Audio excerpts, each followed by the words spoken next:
Olá, meus amigos, sejam bem-vindos ao canal Politizando. Neste vídeo eu vou abordar dois pontos da participação do Ciro Gomes no podcast Papo Arretado. Foi quando ele disse que vai para as cabeças e que a virada vai ser linda no Brasil, e quando ele deu, assim, um direcionamento de como será definido o seu vice. Vamos tratar disso. Ele usa ali uma questão de como se estivéssemos agora num treino livre, uma relação com a Fórmula 1. Daqui a pouco vai ser feito o grid. Então eu vou analisar quem são também esses concorrentes que estão agora no treino livre e como cada um deles está posicionado para as eleições de 2022. Mas antes de falar desses pontos, eu quero pedir a sua ajuda para que se inscreva no canal, ative as notificações e, se gostar do vídeo, deixa o like. Não gostou, manda joinha para baixo, porque isso faz parte também. Ninguém é obrigado a gostar, né? Não gostou, joia para baixo. Vamos lá então ver o que o Ciro vai falar em relação ao cenário de 2022. Então vamos lá. Se eu consigo, quando chegar em abril, vai acabar um pouco essa confusão de estar botando o nome de Chico, Manel, Maria, Rita, não sei o que, nas pesquisas, confundindo as pessoas. Em janeiro já precisa ser registrada nos TREs. Mas isso não tem problema, eu não estou botando defeito na pesquisa. Pesquisa é retrato e a vida é filme. Então a pesquisa, ela retrata o mais conhecido. Tu acha mesmo que o cabra desempregado, o nome no SPC, o filho doente precisa do remédio, o cabra não tem dinheiro, não sei o que, vai estar pensando em eleição? Só quem pensa em eleição é jornalista e político. Então vem um pesquisador e diz: meu irmão, como é? Aqui, ele vai votar no que é mais conhecido para se livrar daquela pergunta. Está tudo certo. O que eu quero dizer é que quando chegar em abril vai ter um prazo final. E chega de conversa. O Moura filiou o partido, o Bolsonaro está filiado. O Bolsonaro hoje não pode ser candidato, sabia? Ninguém sabe disso. O povo não sabe. Mas o Bolsonaro hoje não pode ser candidato. Por quê? Porque ele não está filiado no partido. E ele tem até abril para se filiar. Do jeito que ele está se desmoralizando, ele vai se filiar em qual partido? Qual é o tamanho do partido? Presidente, eu acho que é um ano antes da eleição, não? Não, é um ano. Mas isso, no caso, tem que ser outubro. Não, é abril. Abril? O prazo é 6 meses agora. 6 meses agora. O prazo é, perdão. O prazo agora é 6 meses. Então vai se filiar no partido. Então abril é o grid de largada. Agora é treino livre. Cada um entra com o seu carro na pista, faz ali o tempo sozinho, não sei o que e tal. Grid de largada, abril. Só pode ser candidato, o Moura é candidato, o Datena é candidato, tem muita gente. O Hulk era, mas não é mais. Isso tudo confunde as pessoas. Mas em abril, organiza uma parte. Então, se eu chegar ali com o meu 12, 15% em abril... Aqui eu estou falando 12, 15% em abril, algo que ele já disse outras vezes, o Lupe também já disse. É claro que se ele atingir isso antes, ótimo. Tem pesquisa que já dá 12% para o Ciro. Mas eu acredito que quando ele diz isso aqui, ele está se referindo mais ao Datafolha. E só para a gente lembrar, hoje o Datafolha, o Ciro aparece com 8 num cenário e 9 no outro. Em setembro de 2017, portanto 13 meses antes das eleições de 2018, o Ciro tinha 4%. Com o Lula aparecendo também, como aparece hoje. Posição boa no grid de largada. Em julho é o prazo das convenções. Imagine que eu, vamos dizer assim, o Bolsonaro desceu para 20 e eu encostei ali no Bolsonaro nos 15. Meu irmão, morreu. Meu nome é Tchau. Morreu, sabe por quê? Porque uma parte dos eleitores do Lula está botando o dedo no nariz, não esqueceu não o que aconteceu, mas está botando o dedo no nariz porque acha que o Lula é o único que vai derrotar o Bolsonaro. E, do mesmo jeito, uma parte do eleitor do Bolsonaro que não aguenta mais as loucuras, os crimes, a corrupção generalizada e a incompetência selvagem do Bolsonaro, mas está votando no Bolsonaro com o dedo no nariz porque não quer o Lula de volta. Isso aqui é interessante, que a turma do PT fala assim: e o Ciro só fala do Lula, não fala do Bolsonaro. Vocês viram o que ele disse aqui, né? E, meus amigos, isso aqui já acontece hoje. Eu converso com algumas pessoas, não, vou votar no Bolsonaro, tá vendo o Lula aí, não sei o quê. Não, vou votar no Lula.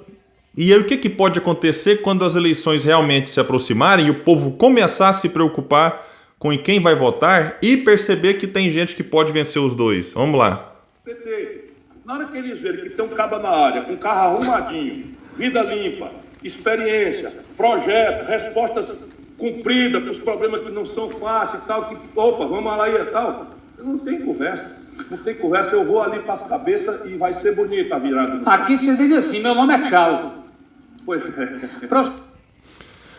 Meus amigos, é isso. O que ele disse aqui faz muito sentido. Eu tenho falado disso, não é de hoje. Quem for puxar os meus vídeos antigos, as primeiras pesquisas que eu analisei, eu disse lá atrás que o candidato que chegar mais perto das eleições ali com 15, 16, 17%, e que passar confiança para o eleitorado, que ele consegue quebrar essa polarização e vencer, ele vai crescer, seja ele qual candidato for. Enfim, todos eles podem crescer nas pesquisas. Mas o Ciro tem algumas vantagens que outros que estão nisso que ele considera treino livre não têm. E vamos tratar então aqui de cada um deles com um pouco mais de cuidado, só para a gente refletir junto no que pode realmente acontecer ali em abril de 2022 e depois em julho. Bom, vamos começar aqui então falando daqueles que já desistiram ou que estavam aparecendo nas pesquisas, não aparecem mais, como o Luciano Huck. Chegou a aparecer bem colocado nas pesquisas e hoje já não aparece mais realmente. Já no treino livre, o Luciano Huck ficou no meio do caminho. Amoedo também desistiu, pode ser que decida voltar atrás? Pode, mas agora ele também já nem aparece mais nas pesquisas.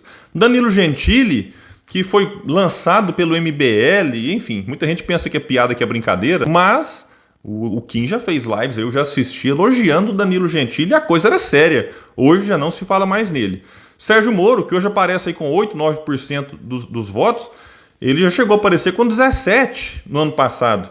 Então ele já passou ali por um processo de derretimento e não tem partido. Eu até lamento que algum partido fosse dar espaço para o Sérgio Moro, que é uma das figuras assim mais lamentáveis. O Datena foi colocado, apareceu bem em muitas pesquisas, mas na última que eu analisei, o Poder Data, ele tinha 7, caiu para 3, e ele já disse, quando fala da sua candidatura, que ele não vai candidatar a presidente se realmente não estiver bem colocado nas pesquisas. Então eu particularmente acho que o Datena vai recuar, e ou ele continua na rádio e na TV, como já fez outras vezes quando lançou o seu nome aí e depois recuou, ou no máximo tente aí o Senado. Simone Tebet e Pacheco foram colocados e não demonstraram até agora força logo de saída. Pode mudar? Pode, mas eu acredito mais que talvez um dos dois ou os dois vão tentar se encaixar como vice de um outro candidato.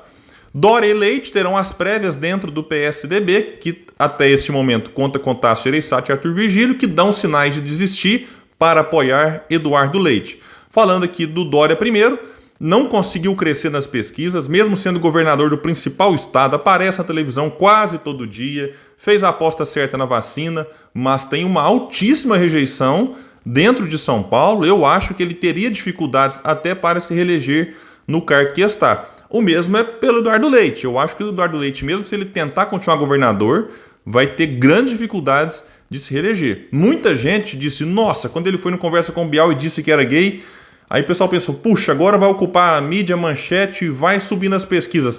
Não subiu, apareceu até caindo em algumas delas. Mandetta tem uma fala muito agradável, muito didático naquilo que explica, mas já teve muito melhor nas pesquisas do que está hoje. Ele passou por um processo de fritura nas redes bolsonaristas. É claro que os bolsonaristas nem sempre usam a verdade para criticar alguém. Então Mandetta foi vítima de muitas fake news e derreteu. Vamos ver como é que vai ficar daqui para frente. Mas em relação a esses três, que me parece que são hoje realmente pré-candidatos aí dos seus partidos e com uma certa força, o Mandetta é aquele que me agrada mais em relação a Dória e Leite. E nós temos então Ciro, que entra candidato, sai candidato, testa esse, testa aquele, o Ciro continua em terceiro. Vamos pegar o Datafolha, que eu disse lá atrás, que ele aparecia com 4% 13 meses antes de 2018, as eleições de 2018, agora ele aparece com 8, 9, dependendo do cenário.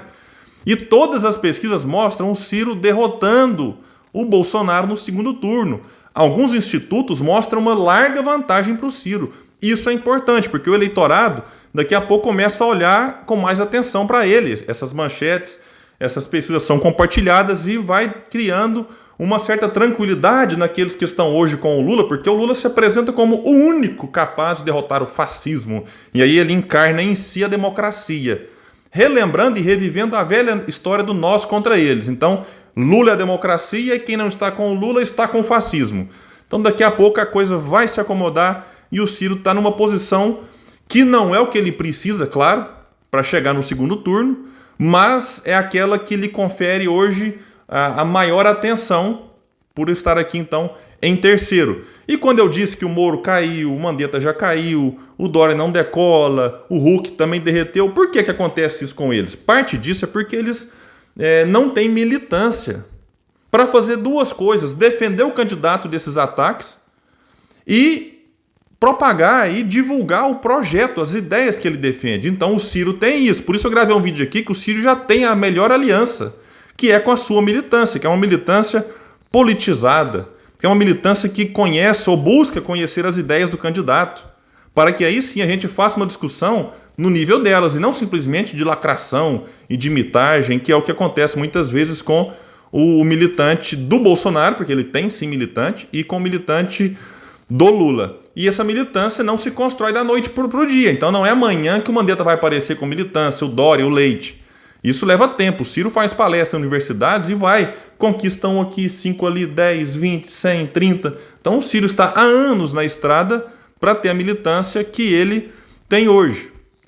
O que o Ciro disse então sobre o possível vice? Ele não falou nomes, para quem esperava algum nome aqui não disse, mas ele deu algumas pistas para a gente tentar entender aqui o que pode acontecer.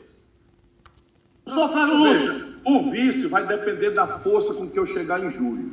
Isso. Professor Flávio Lúcio. Muito forte em julho, eu vou procurar escolher uma mulher, não é, mais do Sudeste, do Sul, não é? Será que é uma gordinha ou não? Rapaz, é só o seguinte, é para completar, porque a questão da mulher no Brasil é muito grave. Tem uma gordinha aí que tá doida para entrar na política.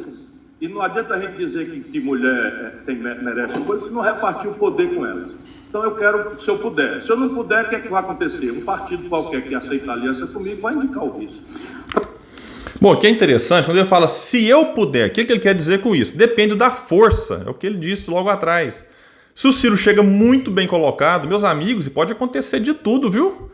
O Ciro pode chegar ali com 20%, 25%, e é uma força totalmente diferente do que ele chegar com 12%, 15%, como ele disse ali que ele pretende ter em abril, em julho. E aí a coisa muda, porque aí você vai ter muitos partidos querendo se aliar com ele.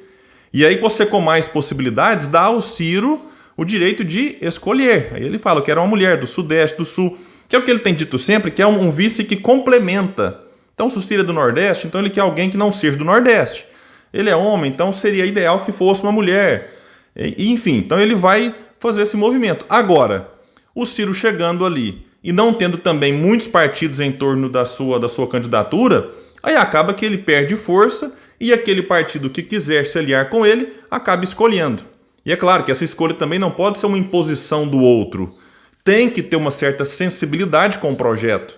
Não pode se impor, por exemplo, um padrão Michel Temer, Deus me livre. Então é necessário ser uma pessoa decente, uma pessoa honrada, né, o que não era o caso de quem eu acabei de me referir. E que tenha sensibilidade com o projeto, que não pode também você indicar alguém que defenda teto de gastos ainda hoje. Ah, William, mas defendeu no passado. Olha, no passado praticamente todo mundo defendeu, tirando aqui esse pessoal do campo progressista. Então a pessoa com o tempo ela pode ter mudado de ideia. O que não dá é para se curvar e se render àqueles que estão ao longo das décadas sangrando esse país. Então, tirando isso, você tem muitas pessoas sérias dentro do DEM, dentro do PSD, do PSB, PV e Rede, que são os 5 partidos que o Ciro tem dito desde sempre que quer ter junto dele. Claro que pode ser que algum desses partidos não estejam e pode ser que outros venham a compor a sua aliança. Meus amigos, estamos há 13 meses, muita coisa pode acontecer, mas o que eu tenho dito sempre aqui é que o Brasil não merece ficar nessa coisa do pelo menos tiramos Bolsonaro ou pelo menos tiramos Lula. É necessário a gente colocar no lugar dessa polarização odienta um projeto que seja capaz de colocar o Brasil num crescimento que gere emprego, renda, reduza a desigualdade social, dê ao povo aquilo que o povo precisa, que é uma educação, saúde, segurança, moradia, saneamento, renda, um salário digno. É isso que o Ciro tem falado, é isso que o Ciro tem defendido. E com aliança, sem aliança, eu acho que o Ciro vai chegar assim nesse percentual que ele deseja, que é os seus 12, 15% ali em abril. E eu arriscaria dizer que talvez até antes, dependendo do que acontecer, e tem muita coisa para acontecer daqui até lá. Meus amigos, é isso. Ficamos por aqui. Até o próximo vídeo do canal Politizando.